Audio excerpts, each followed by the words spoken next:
নমস্কার, দেখছেন কলকাতা টিভি, সঙ্গে রয়েছি আমি স্বর্ণালী। কলকাতা টিভির সকল দর্শকদের জানাই শুভ নববর্ষ।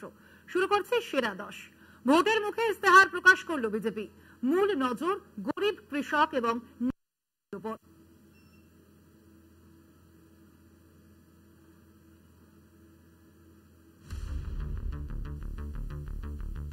প্রথম দফা ভোটের 5 দিন আগে ইস্তেহার প্রকাশ করল বিজেপি। ইস্তেহারের নাম সংকল্পপত্র। ভোটের আবহে আবগারি দুর্নীতি মামলায় গ্রেফতার কেজরিওয়াল। এর আগে গ্রেফতার হিমন্ত বিশ্ব শর্মা। বিরোধী স্বরের কণ্ঠরোধ করতে কেন্দ্রীয় এজেন্সিকে ব্যবহার। কংগ্রেস, তৃণমূল সহ বিরোধীরা বারবার শাসক বিজেপির দিকেই অভিযোগ এনেছে। এই পরিস্থিতিতে বিজেপির ইস্তেহারে ফোকাস দুর্নীতি। সংকল্পপত্রে বলা হয়েছে, স্বচ্ছ সুশাসনের স্বার্থে প্রযুক্তি ও আইনের সহায়তায় দুর্নীতির বিরুদ্ধে লড়াই জারি থাকবে। মহিলাদের অধিকার রক্ষায় অভিন্ন দেওয়ানি বিধি প্রয়োগের গ্যারান্টি দেওয়া হয়েছে এক দেশ এক ভোট বাস্তবায়নের গ্যারান্টিও। 2029 সালে লোকসভা ভোটের সঙ্গে সব রাজ্যে বিধানসভা ভোট হবে বলে জানানো হয়েছে। জাতীয় আইন নীতি প্রণয়নের প্রতিশ্রুতি দেওয়া হয়েছে ইস্তেহারে। গরিব ও মধ্যবিত্তদের জন্য গ্যারান্টি দেওয়া হয়েছে বিজেপির এই ইস্তেহারে। আগামী 5 বছরে গরিবদের জন্য বিনামূল্যে রেশন, আয়ুষ্মান ভারতে 5 লক্ষ টাকা পর্যন্ত স্বাস্থ্য পরিষেবা সহ বিনামূল্যে বিদ্যুৎ পরিষেবার প্রতিশ্রুতি দিয়েছে বিজেপি। মধ্যবিত্তের জন্য এক গুচ্ছ গ্যারান্টির কথা বিজেপির ইস্তেহারে। মধ্যবিত্ত পরিবারগুলির জন্য 3 কোটি পাকা বাড়ি, বিশুদ্ধ পানীয় জলের সঙ্গে পাইপলাইনে রান্নার গ্যাস সরবরাহ। গ্রামীণ মহিলাদের ক্ষমতায়নে 3 কোটি লাখপাতি দিদির ঘোষণা করা হয়েছে এই ইস্তেহারে। বিজেপির ইস্তেহার প্রকাশের জন্য বিশেষ একটি দিন বেছে নেওয়া হয়েছে। বি.আর. আম্বেদকরের জন্মদিনে বিজেপির সদর দপ্তর থেকে ইস্তেহার প্রকাশ করা হয়েছে। কলকাতা টিভি।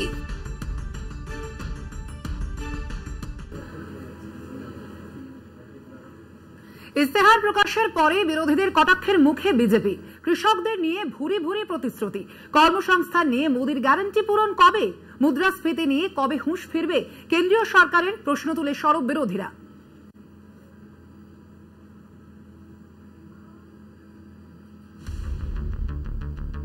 প্রথম দফা ভোটের 4 দিন আগে ইস্তেহার প্রকাশ বিজেপির। সংকল্পপত্রে একগুচ্ছ প্রতিশ্রুতি গেরুয়া শিবিরের। ইস্তেহারে ফোকাস মোদির গ্যারান্টি। বিজেপির হাতিয়ার এক দেশ এক ভোট, অভিন্ন দেওয়ানি বিধি, দুর্নীতির বিরুদ্ধে লড়াই। পাল্টা বিরোধীদের প্রশ্ন, কৃষকদের উন্নয়নে মোদির গ্যারান্টি কোথায়? ন্যায়পত্র বনাম জুমলাপত্র পোস্ট করে বিজেপিকে কটাক্ষ কংগ্রেসের। দরিদ্র ভারত, মুদ্রাস্ফীতি, কৃষকদের ন্যূনতম সহায়ক মূল্য নিয়ে কেন নীরব কেন্দ্রীয় সরকার? প্রশ্ন হাত শিবিরের। ইনফ্লেশন ইতনা বড়া হ্যায়, সবই দাম खाने पीने के और सभी चीजें आकाश को पहुंचे हैं, उसकी उनको फिक्र नहीं है। इन्फ्लेशन की, अनएम्प्लॉयमेंट की। বিহারের মতো তথাকথিত দরিদ্র রাজ্যগুলির উন্নতির কথা কবে ভাববেন মোদি? প্রশ্ন তুলেছেন বিহারের প্রাক্তন উপমুখ্যমন্ত্রী তেজস্বী যাদব। বিজেপির ইস্তেহারে জোর দেওয়া হয়েছে GYAN বা জ্ঞানে। সমাজের 4 স্তম্ভের উন্নতি চায় বিজেপি। জিতে গরিব, ওয়াই যুবা, এতে অন্নদাতা এবং এনে নারী। কলকাতা টিভি।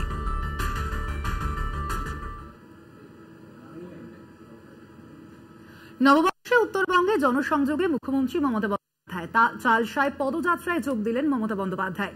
মুখ্যমন্ত্রীকে দেখে উচ্ছ্বাস সাধারণ মানুষের। আপনাদের জানিয়ে রাখি, আজই চালসায় সাধারণ মানুষের সঙ্গে জনসংযোগ করেছেন মুখ্যমন্ত্রী মমতা বন্দ্যোপাধ্যায়। একেবারে নববর্ষের প্রথম দিনে সাধারণ মানুষের সঙ্গে জনসংযোগকে গুরুত্ব দিলেন মুখ্যমন্ত্রী মমতা বন্দ্যোপাধ্যায় এবং সেই মতোই আজ চালসায় মুখ্যমন্ত্রী মমতা বন্দ্যোপাধ্যায় তিনি একটি পদযাত্রা করেছেন। মূলত সেই পদযাত্রায় আজ বিভিন্ন সংস্কৃতিকেও গুরুত্ব দেওয়া হয়েছে। তার পাশাপাশি সাধারণ মানুষদের উপস্থিতিও ছিল চোখে পড়ার মতো।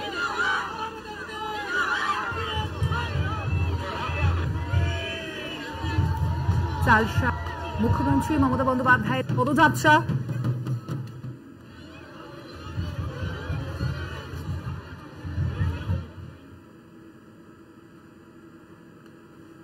পয়লা বৈশাখের দিনেই অভিষেক বন্দ্যোপাধ্যায়ের চপারে আয়কর হানা। এক চ্যানেলে নিজেই সে কথা জানিয়েছেন তৃণমূলের সর্বভারতীয় সাধারণ সম্পাদক। সোমবার ওই চপারে হলদিয়া যাওয়ার কথা রয়েছে অভিষেক বন্দ্যোপাধ্যায়ের। ঠিক তার আগের দিনে বেহালা ফ্লাইং ক্লাবে ট্রায়াল রানের সময় চপার তল্লাশি অভিযান আয়কর আধিকারিকদের।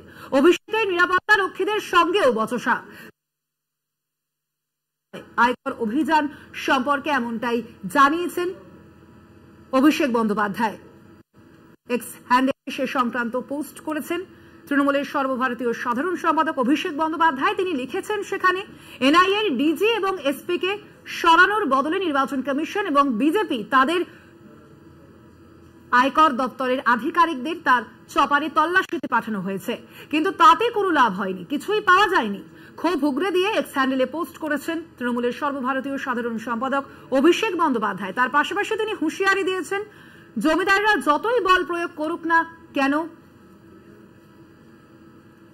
বাংলায় কিছুই করা যাবে না। সর্বভারতীয় সাধারণ সম্পাদক অভিষেক বন্দ্যোপাধ্যায়ের চপার হেলিকপ্টার সেটা ট্রায়াল রানের সময় যেভাবে আয়কর দপ্তরের অফিসাররা আচমকা হাল্লার রাজা সেনার মতো তল্লাশি করেছে। কেন তল্লাশি বলতে পারেনি।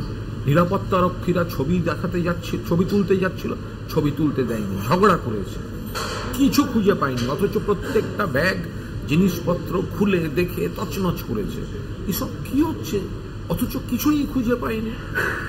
বাধা দিতে গেলে বা প্রশ্ন করলে বলছে আটকে রাখবো, দেরি করাবো।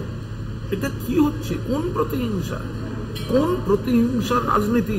অভিষেক বন্দ্যোপাধ্যায়ের চপারের ট্রায়াল রানের জন্য ইনকাম ট্যাক্স দিয়ে এইভাবে হয়রান করা হয়েছে। আজকে আমরা তীব্র নিন্দা করছি। বিজেপি হারছে এবং কেন্দ্রীয় সরকার তাদের সব এজেন্সিকে এইভাবে পৈশাচিকভাবে তাণ্ডব করতে, গুন্ডামি করতে, বেআইনিভাবে হামলা করতে, এগুলো তারা পাঠাচ্ছে, মানুষের জবাব দেবে। সেরা 10-এ এখন সময় একটা ছোট্ট বিরতির। ফিরছে আরো খবর নিয়ে, সঙ্গে থাকুন। ফিরে এলাম বিরতির পর। সন্দেশখালীতে শুভেন্দু অধিকারীর পদযাত্রা, রেখা পাত্রের সমর্থনে পদযাত্রা। সন্দেশখালীতে প্রতিবাদীরা সঙ্গে রয়েছেন। কলকাতা টিভিতে এক্সক্লুসিভ বার্তা শুভেন্দু অধিকারীর। কেন্দ্রের বিজেপি প্রার্থী রেখা পাত্রের সমর্থনে বিরোধী দলনেতা শুভেন্দু অধিকারী রয়েছে। কি বলবেন আজকে শুভেন্দুদা কি বলবেন? আজকে প্রতিবাদীরা বসিরহাট লোকসভা কেন্দ্রের বিজেপি প্রার্থী রেখা পাত্র সমর্থনে শুভেন্দু অধিকারী আজকে পয়লা বৈশাখ পালন হচ্ছে, মুক্তির স্বাদ, এরপরে 15ই আগস্ট পালন হবে। শুভেন্দুদা আজকে প্রতিবাদীরা কি মিছিল নেমেছে? হাজারে মহিলা, দুটো ব্লকের লোক, সন্দেশখালী 1-2, বাকি 6টা বিধানসভা থেকে টোকেন, এলাকা আরো অল্প কিছু। কিছু না, আমরা ট্রেলার দেখিয়েছি, আমাদের বাকি আছে। বসিরহাট স্টেডিয়ামে প্রচারের যে শেষ সভা হবে, সেই সভাতে আওয়াজ উঠবে বসিরহাটের গর্জন, তৃণমূলের হবে বিসর্জন। এবার কি মহিলা ভোটের উপর নির্ভর করছেন আপনারা? মহিলারা সন্দেশখালীর বদলা নেবে। আমি যত জায়গা এখনো 37টা সভা করেছি 44 দিনে, জিজ্ঞেস করেছি সন্দেশখালীর বদলা হবে। মহিলারা নিচ থেকে উঠে দাঁড়িয়ে বলেছে ইভিএম এ বদলা। আজকের ব্যাপারে জেতার ব্যাপারে কত আশাবাদী? সেই জনগণ। এই মুহূর্তে শুভেন্দু অধিকারী বললেন যে নারী শক্তিরাই সন্দেশখালীতে বদলা নেবেন, আর তার জন্য আজকে এই পদযাত্রা। সন্দেশখালী থেকে সঞ্জিত চক্রবর্তী, কলকাতা টিভি। ফের উত্তপ্ত সন্দেশখালী। তৃণমূল সমর্থকদের দোকানে আগুন ধরিয়ে দেওয়ার অভিযোগ বিজেপি আশ্রিত দুষ্কৃতীদের বিরুদ্ধে। যদিও সেই অভিযোগ অস্বীকার করেছে তৃণমূলের দিকে দায় ঠেলেছে বিজেপি। দোকানে আগুনের অভিযোগ নির্বাচনের কমিশনের দ্বারস্থ তৃণমূল বিজেপি উভয় পক্ষই।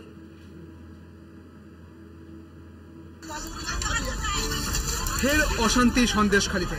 ভান্ডারখালী বাজারের দুটি মনোহারি দোকান এবং একটি চায়ের দোকানে আগুন ধরিয়ে দেওয়ার পারস্পরিক অভিযোগ তুলেছে তৃণমূল এবং বিজেপি। তৃণমূলের তরফে দাবি 3টি দোকানই তৃণমূল সমর্থকদের, তাদের দোকানে আগুন ধরিয়ে দিয়েছে বিজেপি আশ্রিত দুষ্কৃতীরা। সকালে দোকানে আগুন দেখে পুলিশের কাছে অভিযোগ জানান ক্ষতিগ্রস্তরা। ততক্ষণে আগুনে ছাই হয়েছে 3টে দোকানই। পুড়ে যাওয়া 3টি দোকান ঘরের মালিক 3 ভাই, রণজিৎ মণ্ডল, বাপ্পাদিত্য মণ্ডল এবং ইন্দ্রজিৎ মণ্ডল। তাদের দোকানের পাশেই রয়েছে একটি চায়ের দোকান, সেটির মালিক এক বিজেপি সমর্থক। বিজেপির অভিযোগ তৃণমূল কর্মীরাই আগুন ধরিয়েছে দোকানে। বিজেপির অভিযোগ অস্বীকার করেছে তৃণমূল। সন্দেশখালীতে পায়ের তলার মাটি হারিয়ে ফেলে ভোটে জিততে উত্তেজনা সৃষ্টির চেষ্টা চলছে বলে অভিযোগ তৃণমূল এবং বিজেপি উভয়ের তরফেই। আগুন ধরানোর আসল কারণ বের করতে প্রশাসনের দ্বারস্থ হয়েছে শাসক ও বিরোধী দুই দলই। সন্দেশখালী থেকে সঞ্জিত চক্রবর্তীর রিপোর্ট, কলকাতা টিভি।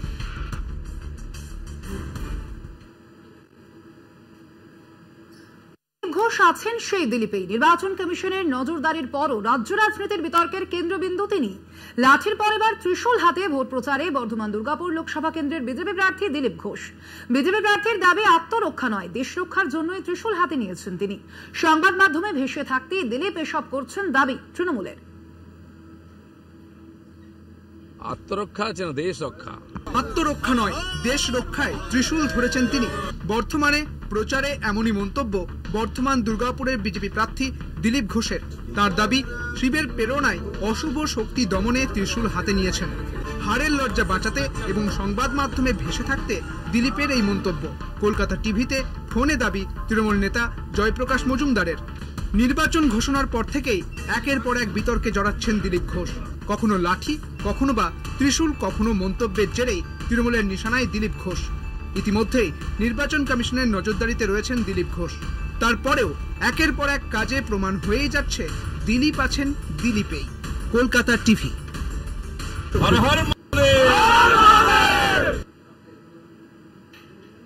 সেরা দশে এখন সময় একটা ছোট্ট বিজ্ঞাপনী বিরতির। ফিরছে আরো অন্যান্য খবর নিয়ে, সঙ্গে থাকুন।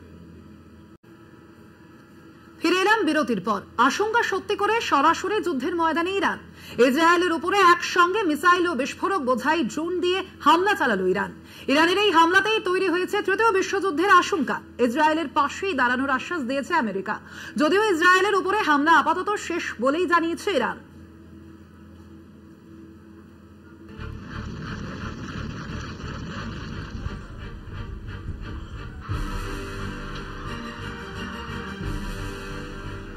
হুঁশিয়ারি ছিল, এবার সরাসরি আসরে নামল ইরান। হুঁশিয়ারি 24 ঘন্টা কাটতে না কাটতেই ইসরায়েলের ওপরে একসঙ্গে মিসাইল এবং বিস্ফোরক বোঝাই ড্রোন নিয়ে হামলা চালালো ইরান।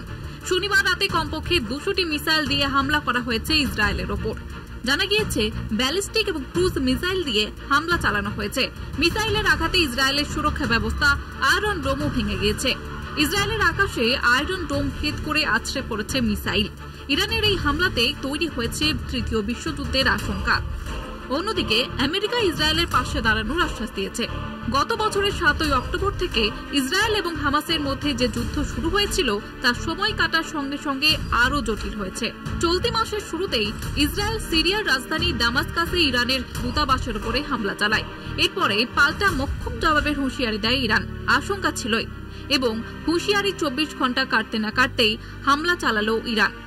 ইসরায়েল ডিফেন্স ফোর্স বা আইডিএফ এর ভিডিও প্রকাশ করেছে। তাতে দেখা যাচ্ছে ইরানের ছোড়া অধিকাংশ মিসাইলই আয়রন ডোমে আটকে রয়েছে। যে কটি মিসাইল আছড়ে পড়েছে তাতে এক শিশু গুরুতর জখম হয়েছে বলে জানা গিয়েছে। ইসরায়েলের সামরিক মুখপাত্র ড্যানিয়েল হাগারি জানিয়েছেন, ইরান শতাধিক গ্রাউন্ড টু গ্রাউন্ড মিসাইল ছুড়েছে। অধিকাংশ মিসাইলই ধ্বংস করে দেওয়ার ফলে ইসরায়েল সেনার খুব একটা ক্ষয়ক্ষতি হয়নি। যুদ্ধে আমেরিকা ইসরায়েলের পাশে দাঁড়াবে বলেই জানিয়েছে। এ বিষয়ে ইসরায়েলের প্রধানমন্ত্রী বেঞ্জামিন নেতানিয়াহুর সঙ্গে কথা বলতে পারেন মার্কিন প্রেসিডেন্ট জো বাইডেন। যদিও আমেরিকাকে এই যুদ্ধে না থাকার হুঁশিয়ারি দিয়েছে ইরান। কলকাতা টিভি।